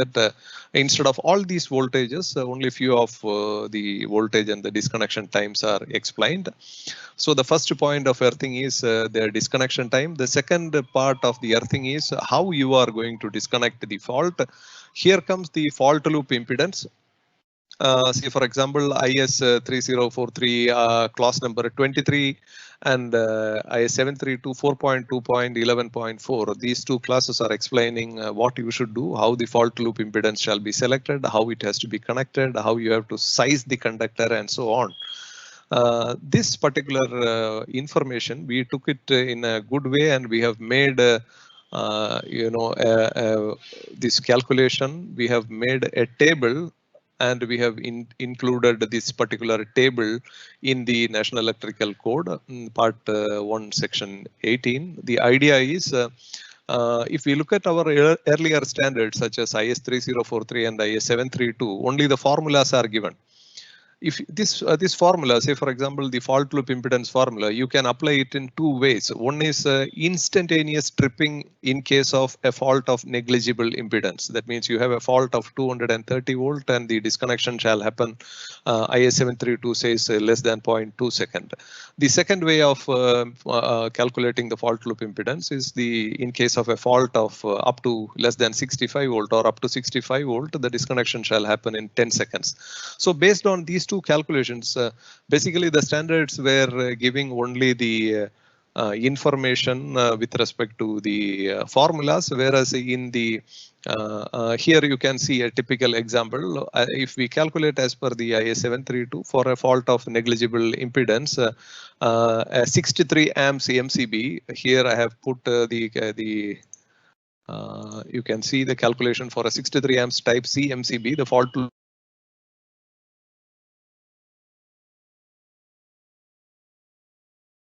of this complete circuit, starting from the fault, returning back to the source, through the winding, coming back to the source. The impedance of this complete loop in case of a 63 amps type C MCB is about 0.24 ohm. So in the NEC, we have included a table, different kind of MCBs, the type of MCBs.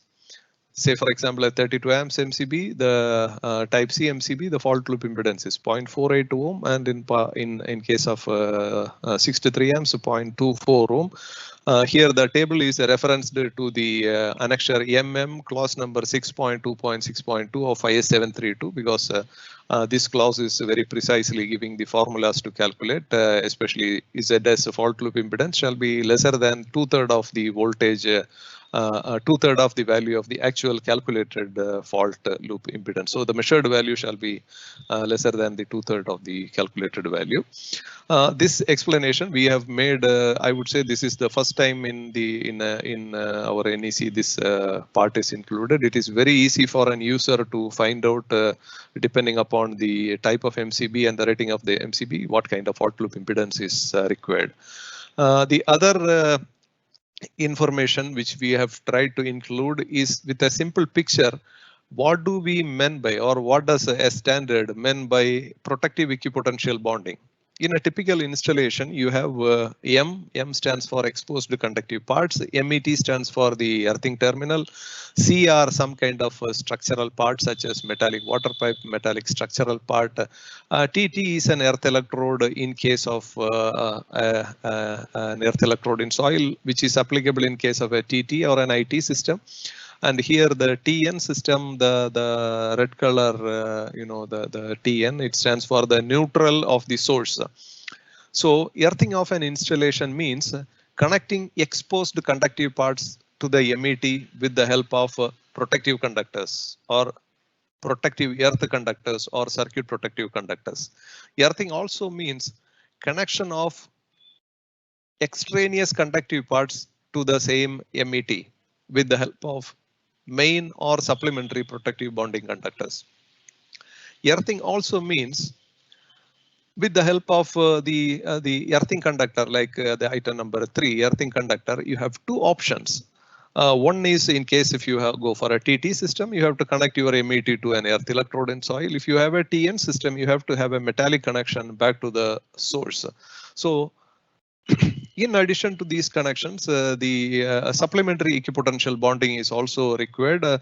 All these protective conductors, all these 4 kind of wires together call as protective conductor, and this is actually earthing. In an installation, let us say a house, you have to have one MET and you should connect every exposed and extraneous conductive part to the MET. If you have a larger installation such as an apartment, a multi-storied building, then you have to have supplementary connection as well. And this is earthing. which is explained in the clauses of 23.2.2.2 of IS 73043 and 4.2.11.3 of IS 732. We have made it as a picture and included in the National Electrical Code so that it is very easy for the user to understand. The other safety measure which we tried to include with a picture is called as the supplementary equipotential bonding. Supplementary equipotential bonding is very much important because if you have a large installation or the mains incoming, you have the main protective equipotential bonding. Probably if the installation is too large, a fault inside the installation could create a touch voltage between two exposed conductive parts or between an exposed conductive part and an extraneous conductive part. In order to avoid the potential difference or shock voltage within an installation, very well this is explained in the clauses 20.4 of IS 3043 and 4.2.15.2 of IS 732. Supplementary equipotential bonding is required. Supplementary equipotential bonding is nothing but additional connections between different exposed and extraneous conductive parts in such a way that the touch voltage during fault UT is always less than 50 volt.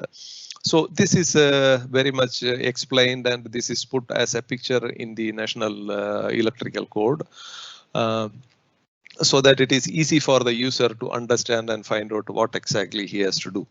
Another part which we tried to include is the explanations of class 27 of IS 3043, what you should do, how do you do earthing for an industrial and commercial application.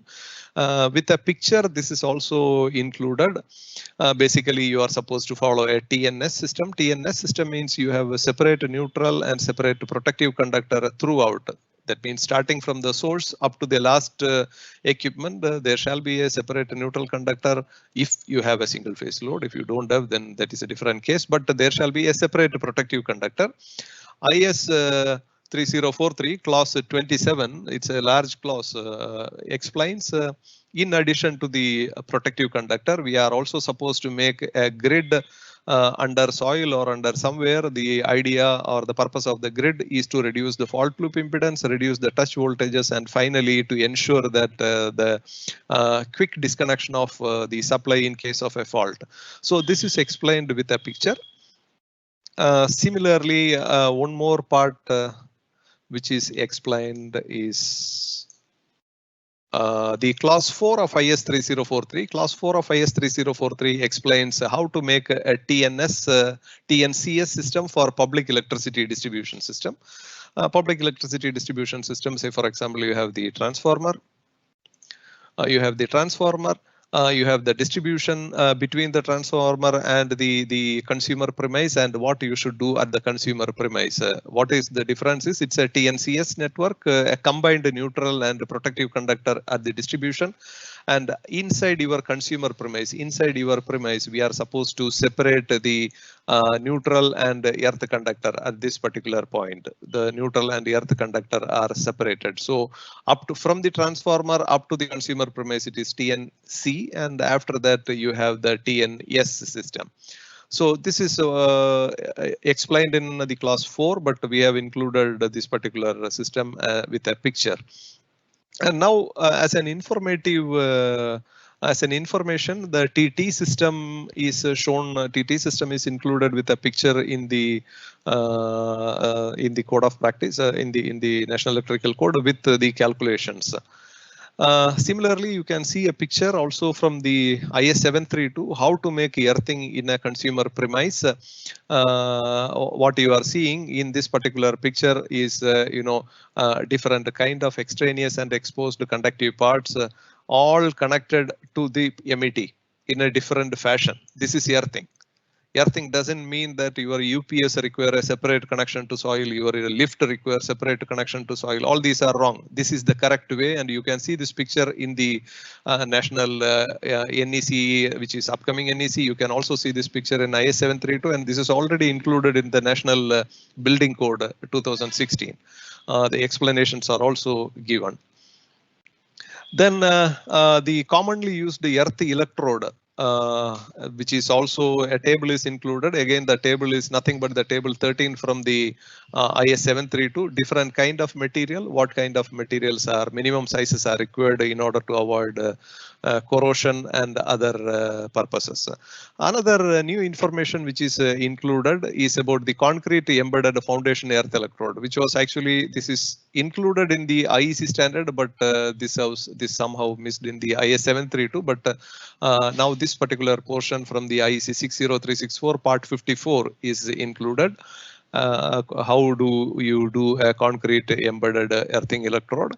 And another additional information which is included in the annexure D is earthing system design flow chart. If you have an industrial or a large commercial installation, how to make a global earthing system. Global earthing system means interconnection, an earthing system which is where the low voltage, high voltage, extra low voltage, all the systems are interconnected in such a way that due to the proximity of these systems, there is no touch voltage or shock voltage exist. So these are the information which we tried to include in the NEC, and thank you very much. This is what we made it in the earthing part. Over to Meghna. Thank you very much, sir. It was a very wonderful presentation. We will now be having our Q&A session. Since we're running a little short on time, if we can try to wrap up this session quickly, we can always share the replies through email. You can send us your queries through emails also for any of the remaining questions which we are not able to answer today. May I now request Mr. Gopa Kumar if you could take over for this session, sir? Yeah, shall we go through the questions? There were, I could see about 31 published questions, yes, and about 38 questions which is not replied yet. Video.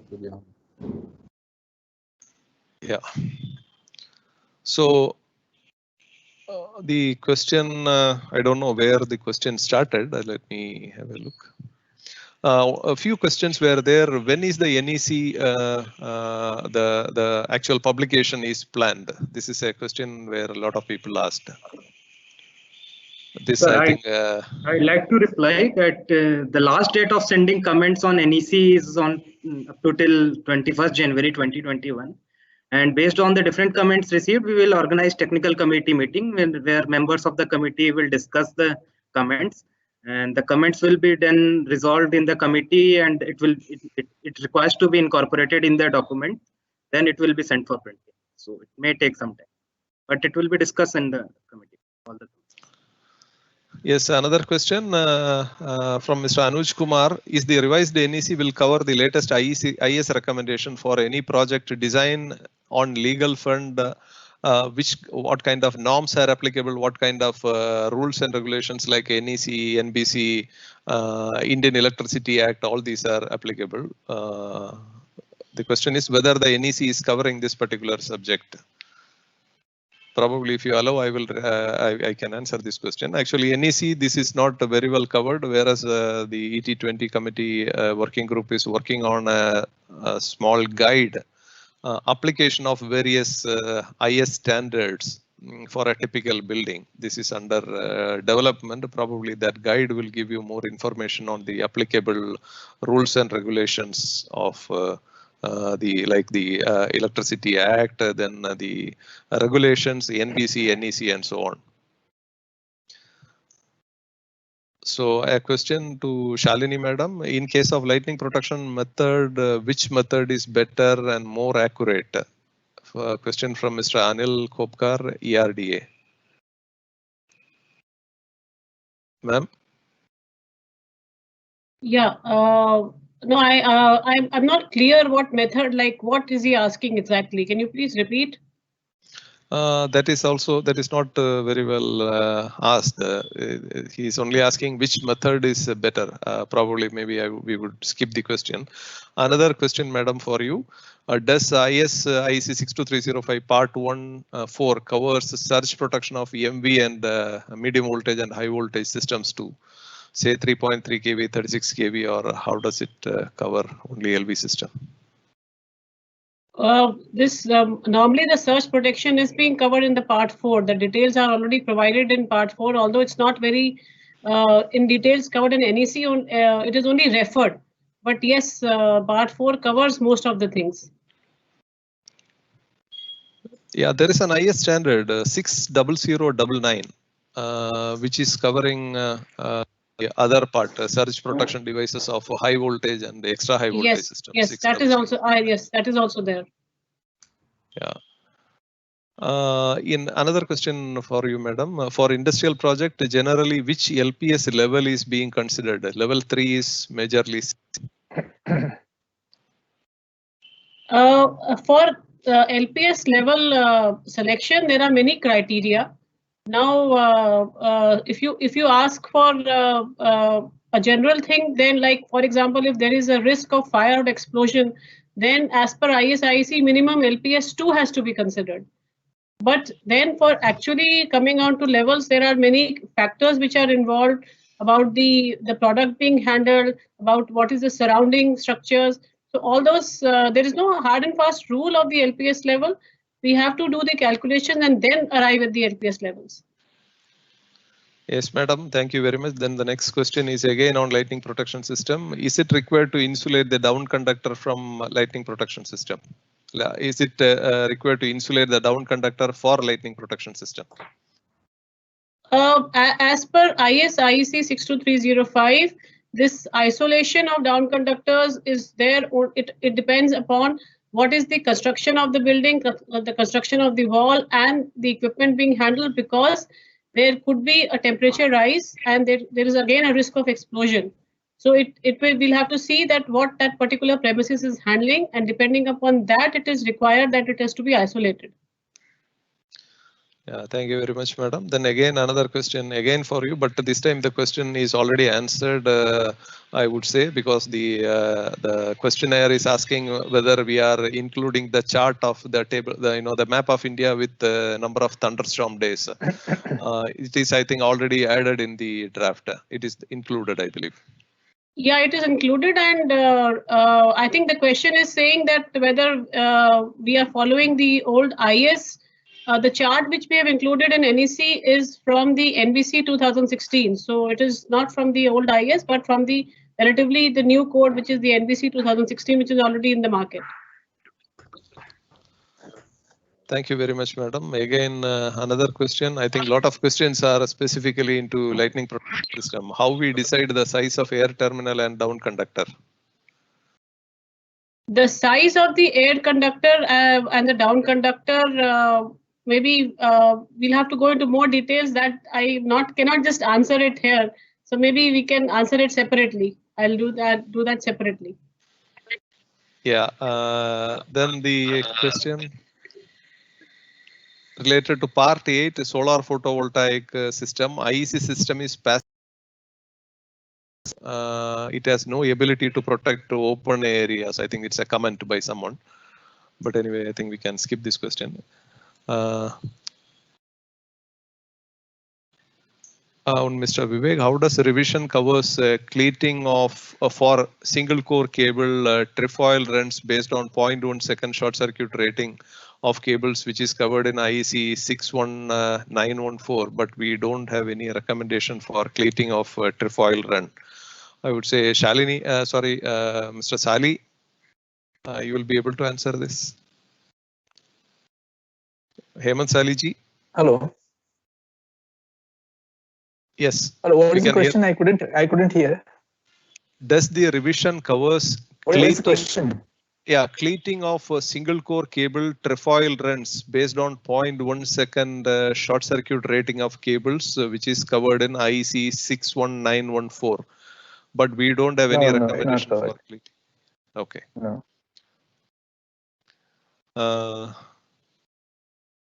I think we have some more questions on 62305 from Mr. Shiva Kumar. ISIC 62305 covers only the lightning protection of buildings and structures. Okay, sorry, the same question as repeated again. Should the lightning arrestor, surge arrestor, earthing be kept separate, or should it be bonded to the system's functional and protective earthing? Many state CEIGs still insist on isolated earthing for lightning arrestor and or surge arrestor. Provide provided along with the medium voltage, high voltage switchgear? Madam, question for you, madam. In this, actually, as per IS-IEC, effective system is by combining the entire system, as I have given in my presentation also. But here, this is just a suggestion that a recommendation from the manufacturers, like especially for where electronics is concerned, that also should be taken for combining the two systems, and then it should be done. Yes, madam. Another question again, side flash, how to protect in a 27-floor building? 27th floor, as mentioned in my presentation, where as far as if the height is beyond 60 meters, then side protection up to 20% of the height has to be given, as per IS-IEC 62305. Yeah. Thank you, madam. Then Hemant Saliji, one question for you. When it is clearly known that class 1 and class 2 wires are only fulfilling the desired fault loop impedance for accurate functioning of the protective device, why approval is given for class 5 and class 6 wires? See, actually use of class 5 wire actually is not banned from the point of view of CA regulations. It's not been, it is just a recommendation. So it's up to person to use the class 1 and class 2 wires. So far, there are no restrictions on the use of class 5 wires. Though it's not recommended, people are still using because they find it easier to pull through the conduit pipes and all that. Sir, Okay. video. Yeah. So thank you very much. Then the next question, as per IEEE or IEC, is there any neutral to ground voltage defined in this standard? A voltage between neutral and earth defined in any standard. Unfortunately, this information is not mentioned in any of the standard. The only condition is a voltage between neutral and earth shall not create a shock hazard. So in the sense, this voltage could go up to maybe 30 volt, provided your electronics is able to function. Otherwise, there is no voltage mentioned in many of the standards. A voltage close to 0 is ideally the best. But due to unbalanced load, due to higher neutral current, higher resistance of the neutral conductor, probably the neutral to earth voltages are higher. So we have about published published questions about 31, and we have answered almost all the questions. And there are about 62 questions which is yet to be answered, but I think every second a question is getting added. Now, I think, sir, we are running short of time, and we will reply to them over email or separately. That would be better. So over to Ms. Meghna. Yes, thank you, sir. Thank you very much. Before we come to an end for today's webinar, I would request Head of Electrotechnical Department of BIS, Ms. Priti Bhatnagar, for her concluding remarks and her vote of thanks. Thank you, Meghna. Ms. Sumita, Anand, Chairperson 8020, members of 8020, the distinguished speakers and esteemed guests. A very good evening to all of you and a very happy new year from my department. Today's webinar, it's now coming to an end. It had provided us all a platform to discuss and popularize NEC, which is presently under wide circulation. And as we can see that it is a big success with so many questions asked, discussions made, presentations given, which has enlightened us all a lot. And I'm really sorry that all questions could not be addressed because of shortage of time. But I'm sure that we will be able to answer to all these questions through email separately. And great efforts have been put by all concerned to make this document, that is the NEC, a very complete, comprehensive, and to the maximum extent possible, a perfect document. And we have received a lot of comments.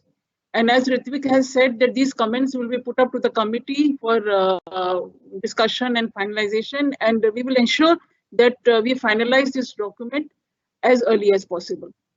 But since we were now coming to the end of this wide circulation period, we decided to hold this webinar to summarize the whole issue and to even have more feedback if possible. And as we can see, this response has been overwhelming, and I'm really glad that so many people are so much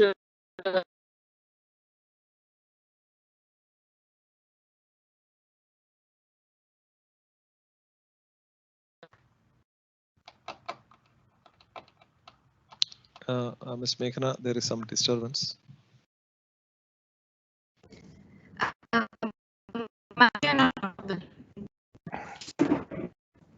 concerned and involved and have audible now.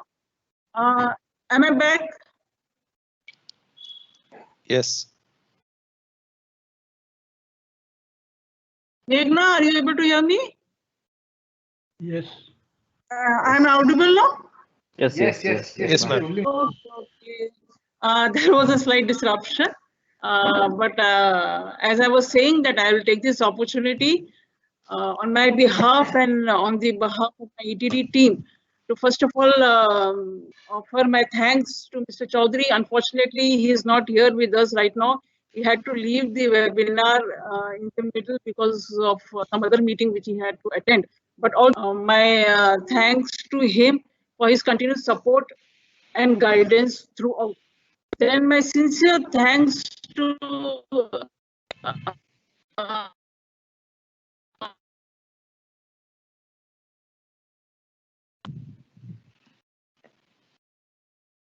for their contribution, their efforts, and their support. My sincere thanks to all the speakers today for their informative presentations. And last but not the least, to all the participants who have taken out time from their busy schedule to attend this webinar and also give their valuable opinion.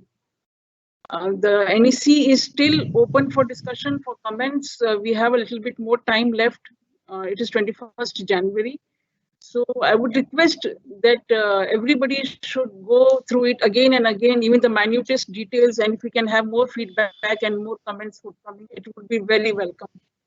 So thank you all once again, and now over to Meghna for the closure. Thank you.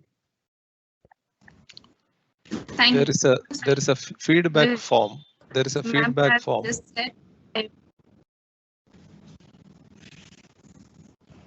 Okay, there is a feedback form, as Mr. Gopa Kumar is saying. We request everyone is and before we close this webinar, please review the draft of the National Electric Code, which is quite sanitary. These draft on the commentary in the chat box. Those of you who are not available, can that the documents. So provide valuable comments in draft documents. Meghna, you're not audible.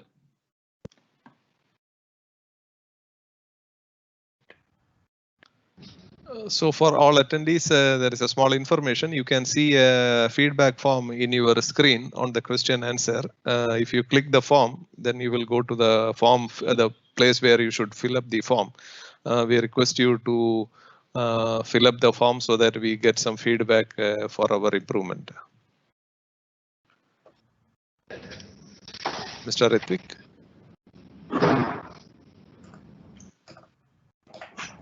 Sir, I think a lot of people got disconnected. So I think. Yeah, I'm really sorry. There was some technical glitch. I think my voice broke in between. So as I was saying, I request everyone to please go through the documents. The link is available in the chat box, and the documents are available on the website. So please go through the documents and provide your valuable feedback on the draft documents. And I request the speakers for their valuable time for the webinar today that they have put in, and everyone for participating and for your questions. We will now close the webinar. Thank you. Thank you. Thank you. Thank you. Thank you, all of you, once again. Thanks.